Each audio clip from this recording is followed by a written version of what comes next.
So this is my Yeti Arc. Love this bike.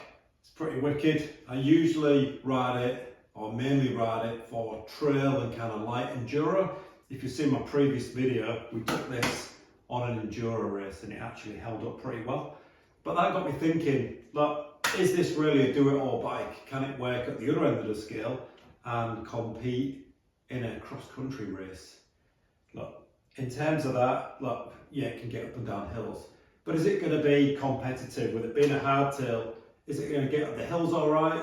Is the back end going to be washing out all the time and losing grip? Same on the downhills. Is it going to be washing out? And then when it comes to the uphills, look, with the geometry of a bike like this, is it going to be difficult getting up them steep hills, or is the back wheel going to constantly come off the ground?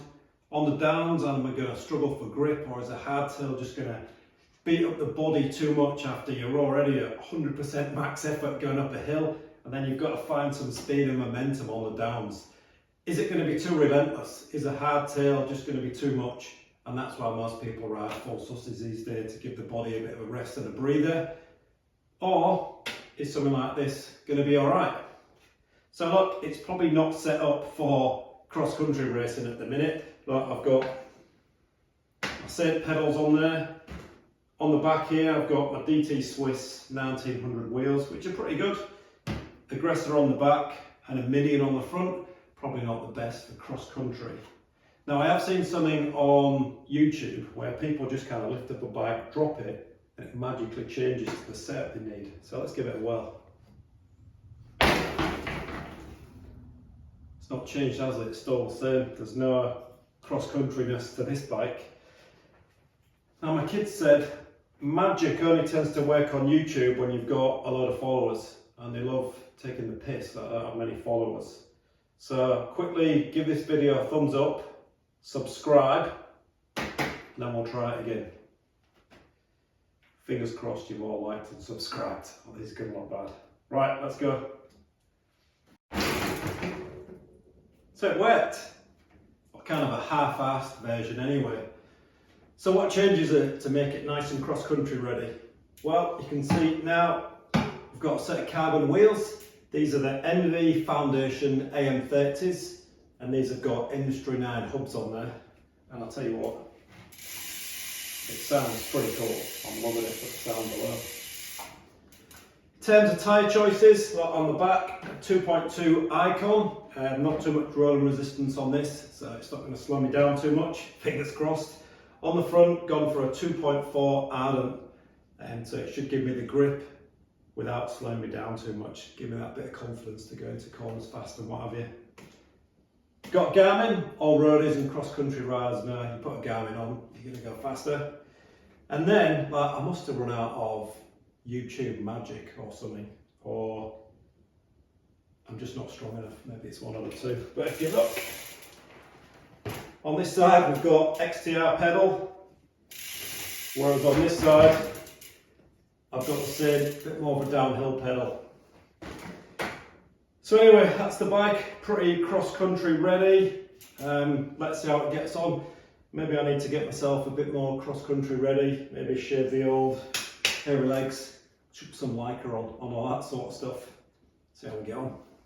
Thank you. So, you got a special. Tom matches my watch. Did you get, yeah, 556. There we go. So we've got them now. There you go. It's all official. Thanks, ladies. Cheers.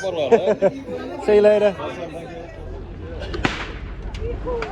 And they are off. This is the New Zealand Southern International Whaka50 50-kilometre event.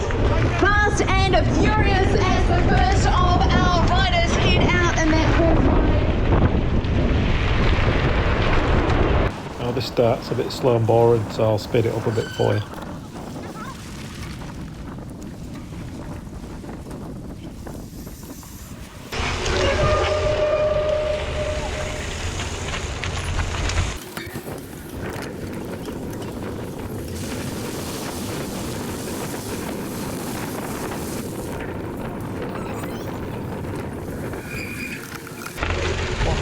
Already, yeah. Another snap. Yeah.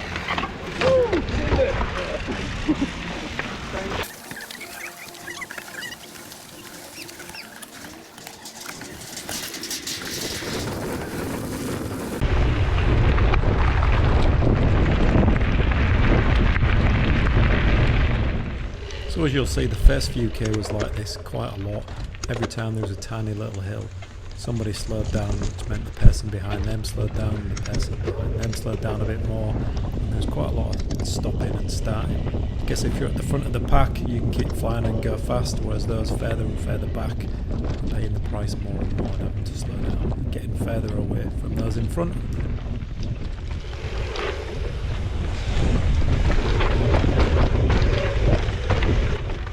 I kept searching for ways to get around people, but then you do it and there was somebody else doing it as well.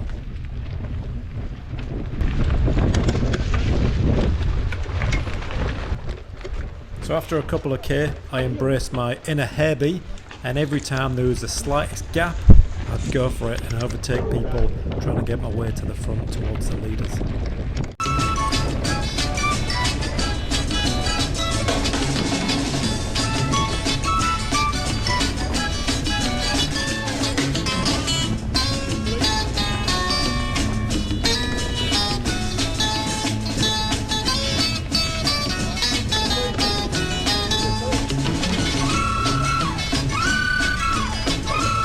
So 14k in, we've overtaken for about 30 people. Like so far the bike's doing wicked, back's not sore, it's holding its momentum on the ups and the downs. Geometry's good for that uphill position. We've done 1 or 2 steep uphills, downs it's wicked, you know, dropper goes down, flying past everybody. So yeah, what is that, about 20% through. See how it continues. Long may it go well. Just trying to find the next pack now. Got a terrible start. Fucking behind millions of people. Must say, when I do overtake people, getting much love on the hardtail. It's like, whoa, you do not on that, good on you.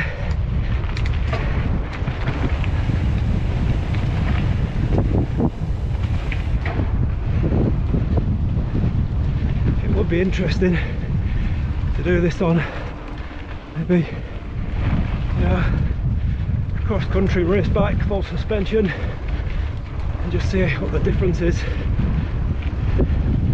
Maybe that could be the next video.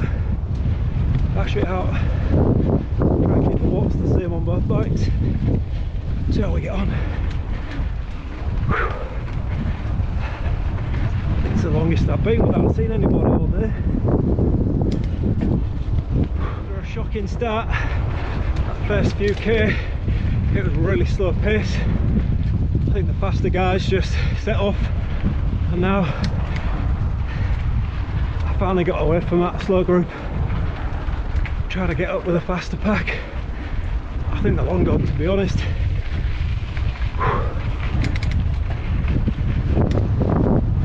But we'll keep chasing. Guess that comes down to race experience. Don't do a lot of races.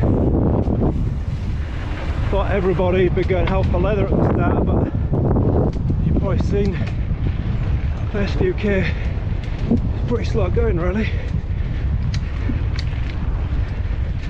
Heart rate was kind of in warm-up zone first few K.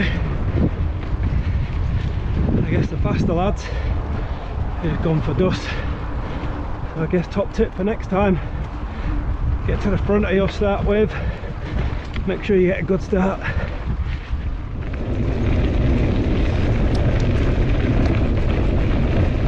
16k in, pretty much caught up the next little pack.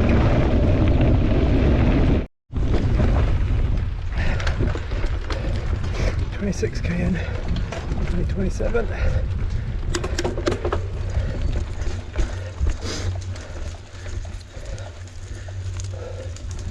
I'm on the bottom of me.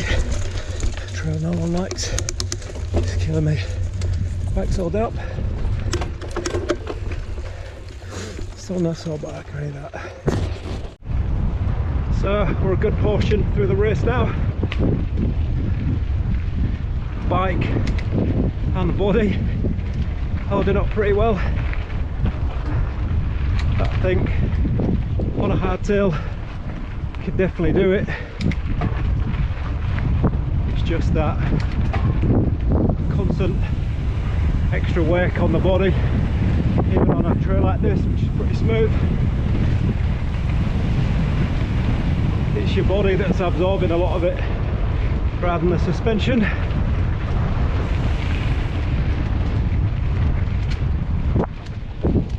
So yeah, I'd say if you're doing it on a hardtail, you know, make sure you're well conditioned. Me, obviously, follow my MTB gains programs. On that, a lot of core work, strengthen your quads as well, shoulder stability, so you're nice and strong. Can ride a hardtail, it's not going to fatigue you too much. But this thing here, you know, it's picking up well on the downs, passing plenty of people. No one's keeping up with us on the downs so far.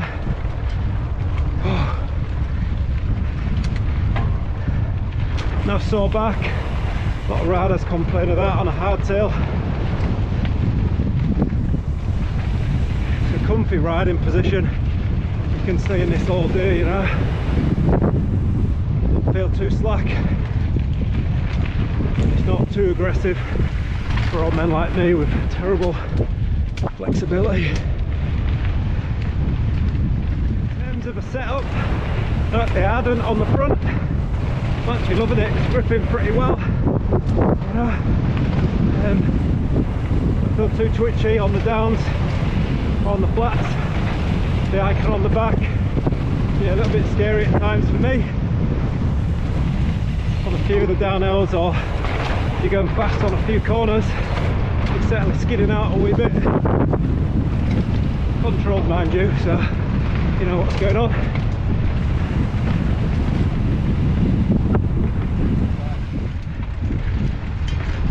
But we're averaging just over 16k an hour at the minute still. Right, so race done, but the bike held up really well, like not sore abs, not sore back, everything went wicked. It's definitely can ride cross country, just done 50k in 3 hours. Perfect bike. Can do cross country, can do enduro.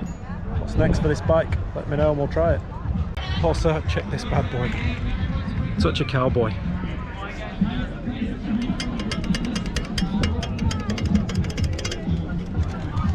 Probably not meant to be like that. That was pretty noisy and doom-laden during the race. I like the dogs escaping. But the bike held up really well. Okay, so it's 2 days since the race, and how did we get on? Right, so there was just under 700 people in the race. I came 48th overall, and then in the old man category, it was 11th. So kind of respectful. I guess that's the first cross-country race I've ever done, so in that aspect, yeah, you know, quite good. I reckon I could have done better. I guess that's what the other, 699 people say I didn't come first, right? I got a bit of a shocking start, as you've probably seen in the last few minutes of the video. I was one of the last people to go in my wave, and that first, I'd say 4 kilometres or so, not really a lot of room to overtake, stuck behind people. And then once we freed up a bit, there's a bit of space, absolutely going like a madman to try and catch up them faster riders. You live and learn though, right? This is my first race of this time. Yeah, never mind. But I guess you want to know how the bike did, that's why you're watching, right? It's about the bike. So, look, I'm purposely filming this 2 days after the race because I wanted to see how the body held up. Doing 50k on a hardtail of grade 2, 3, 4 trails can really take it out on your body. And I'd say at the minute, no pain whatsoever. I actually feel, you know, a bit more rough, shall we say, or I've got more muscle soreness normally after a gym workout. So the bike did pretty well. Now, one thing I'd say is, look, I write the programs for MTB Gains. I follow it myself. It's something that I've done for years. I'd say when it comes to my core around there, my shoulders, general body conditioning, I'd say I'm pretty bulletproof for a mountain biker, and if you followed our programs, I'd kind of say the same for you guys. That being said, look, the bike did great. I think the two of us kind of, we paired up very well, or we worked synergistically together, you could say. The bike, look, on the uphills it wasn't losing traction on that back wheel. I've seen that quite a bit with hardtails. Also, the front wheel was staying pretty planted. It wasn't riding up. On the flats, it's a fast bike, right? I've got pretty fast running tyres on there. You're doing 20 odd k easy. And on the downs, look, hopefully you've seen my enduro video. This thing was wicked on the downs, even with these tyres on. We were just like passing so many people, and people like, whoa, hardtail. So it really held up, I think, because it holds the ground pretty well and it's planted. Also because of that riding position. For me, the riding position is great. Look, this bike does trail easy. We've shown that it can do a light enduro. Cross country, I guess you guys decide. I think it did. It definitely held its own. Not a bad placing, and it did fast. It did well. I like to think that in the hardtail category we came first. I don't think there was a hardtail category, but don't tell anybody. One thing I'd like to do really is maybe do the course again, stick to around something like 250 watts on the flats and the ups, and then go for it on the downs, and then do the same again on like a dedicated full suspension cross-country bike, and just see what the difference in time would be. Because I've got nothing to compare it to. All I'd say is it held up well, the body held up well, so it's doing good, isn't it? So what next for me and the Yeti Arc? A few people said to me over the weekend, and I've had a few comments on YouTube saying you should do a real EWS, or you should give it a real enduro challenge. So maybe that's what we'll do next. Let me know in the comments. I'm thinking we put it through its paces on a few EWS stages, see how it can get on. Thanks for watching. Don't forget to let me know in the comments what I should do next with this bike. Keep it polite. And if you are interested in bulletproofing your body, so you're going to be faster and stronger on the bike and not having aches and pins, check out mtbgains.com. I'm sure you'll find the program suitable for you. Thanks for watching. See you next time.